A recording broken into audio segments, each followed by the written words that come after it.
Masih di News Pagi, pemirsa, 10 hari terakhir bulan suci Ramadan menjadi momentum terbaik bagi umat muslim dalam menjalankan ibadah puasa. Ya, pemirsa, lalu apa saja keunggulan dari 10 hari paruh terakhir Ramadan? Dan pemirsa, untuk membahas tema tersebut telah hadir di studio bersama kami adalah Ustadz Agus Sofyan yang akan mengulasnya bersama kita pada pagi hari ini. Selamat pagi Mas Agus. Selamat pagi Assalamualaikum warahmatullahi wabarakatuh. Waalaikumsalam warahmatullahi wabarakatuh. Nah, tadi juga kita di break jadi sempat mendapatkan kabar bahwa kalau Mas Agus ini sering membawa jemaah umroh untuk ke Palestina, ya, seperti betul. Itu. Benar sekali. Oke.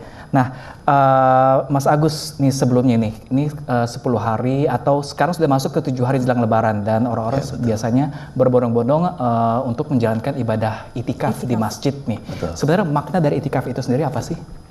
Ya, makna itikaf sudah pasti 10 terakhir itu merupakan blessing dari Allah Azza wa Jalla yang membuka pintu langit keberkahan, pintu langit ampunan, pintu langit kebaikan semua umat muslim di seluruh dunia. The last 10 days ini memang this is the miracle session yang semua orang berlomba di saat dia mempunyai waktu tepat. Nah, sehingga masjid merupakan center point-nya. Kita melihat Mekah, Madinah dan Masjidil Aqsa.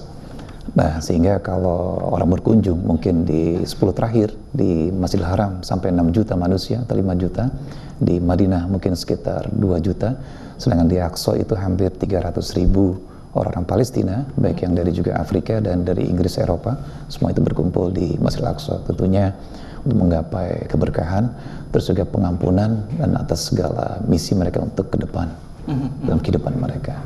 Sudah pasti itu. Mas Agus, tadi kan kita sempat berbincang sebelumnya, Mas Agus ini sendiri baru pulang dari Palestina, dari Al-Aqsa. Ini seperti apa suasana itikaf di sana, Mas? Suasana itikaf di Aqsa tentunya sangat berbeda dengan Mekah, Madinah ataupun kita di Indonesia. Karena keprihatinan kita yang kalau kita melihat Aqsa itu sangat dikatakan banyak bom, kerusuhan segala macam. Tapi inilah yang sudah kita rindukan dari beberapa tahun yang lalu. Meskipun saya sempat di ban 2,5 tahun tidak bisa masuk Aqsa, akhirnya begitu kita verifikasi dan kita clear and clean, dan akhirnya inilah yang kita cari, ternyata di sana sangat berbeda dengan Mekah, Madinah. Kenapa? Dengan mereka seadanya untuk berbuka puasa, mereka sahur dan kebersamaan mereka dengan hiruk pikuk tentara Israel di kiri kanan mereka dengan semangat kebersamaan mereka untuk melaksanakan itikaf. Dan yang satu hal yang paling sejuk di sana adalah kita diberikan ruang di Al-Marwani dan di Al-Qadim, Aqsa Lama yang dibangun di zamannya Nabi Sulaiman alaihissalam. Di sana ada mihrab Zakaria, ada mihrab Yahya, ada mihrab Maryam, dan kita dari tanggal 20 Ramadan diperbolehkan tidur di sana. Sementara kegiatan ada di Kibli di atas, sementara seluruh umat muslim yang ingin itikaf itu disediakan tempat dan boleh membawa tas di sana di Al-Qadim dan di Al-Marwani. Dan kalau di luar 14,5 hektar Masjidil Aqsa itu sangat indah suasananya karena seluruh masyarakat baik dari Hebron, Halhul mereka bergembira menyambut Ramadan. Jadi kalau kita lihat hasanah di Aqsa, Mekah, Madinah tentunya sangat berbeda sekali dengan dua tempat ini. Ya, Mas Agus, kita bisa lihat bersama-sama di tayangan ini di depan televisi itu tadi ada sebuah lorong yang kabarnya lorong ini untuk menuju ke Al-Aqsa. Mungkin ada kisah di balik lorong yang terlihat cukup indah sebenarnya. Betul. Inilah yang disebut dengan bab Huta. Jadi Huta Gate di sini kalau kita lihat di musim di luar bulan Ramadan, di sini lorong seperti biasa saja. Tapi kalau kita sedang memasuki kota tua, mulai dari Herodes Gate sampai dengan bab Huta Gate, ini dari 3 gate, dari Lion Gate, dari Damascus Gate, dan Herodes Gate, inilah merupakan puncak seluruh umat muslim, baik dari Hebron, dari Nablus, dari tempat-tempat lainnya. Mereka semua drop off-nya naik bus itu ada di Herodes Gate. Sehingga semua orang kita lihat ini hanya terjadi di bulan Ramadan. Semua mereka yang mempunyai rumah mengeluarkan lampu-lampu ornamen mereka untuk menyambut Ramadan Karim.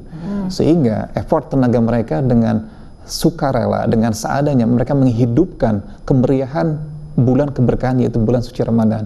Dan kalau hari Jumat, setiap hari Jumat selama 4 kali di bulan Ramadan, mereka seperti merayakan pesta setelah taraweh. Nah, disinilah di bab Huta Gate, semua tumpah ruah di sana, semua makanan, semua namanya kebab, semua namanya shawarma, semua kuliner, pastry dari Palestina tumpah ruah di situ.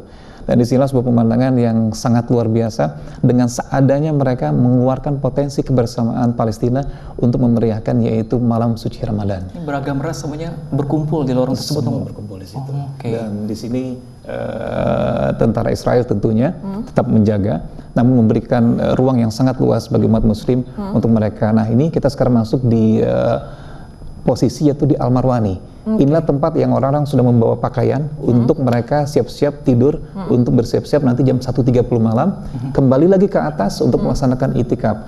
Ini meskipun suhu kalau siang 42 derajat, tapi karena ini bangunan lama yang sudah berusia ratusan tahun lamanya dari zamannya Ibnu Marwan, dan kalau di sebelah kanan itu zaman Nabi Sulaiman alaihissalam, tapi sangat dingin di sana karena dari batu-batu lama di sana. Nah, kalau ini saat buka puasa atau seperti apa? Ini setelah witir. Setelah witir. Oh, masih di malam hari berarti. Witir di malam hari. Ini di depan Bab Huta Gate. Semua kulineri dengan harga dari 5 shekel sama dengan 5 real atau sekitar 25.000, 30.000. Mereka sangat menikmati berbagi makanan di sana. Ya. Ini setelah witir kita biasanya. Ini menjual atau dibagikan secara gratis untuk para jemaah atau seperti apa? Kalau ini menjual. Menjual. Nanti ada lagi yang tayangan yang kita berbuka puasa di dalam. Nah ini kita lihat. Ini apa, sedang tarawih? Ini di Istiqlal sepertinya. Ini di Istiqlal kayaknya. Nah, ini ibu-ibu.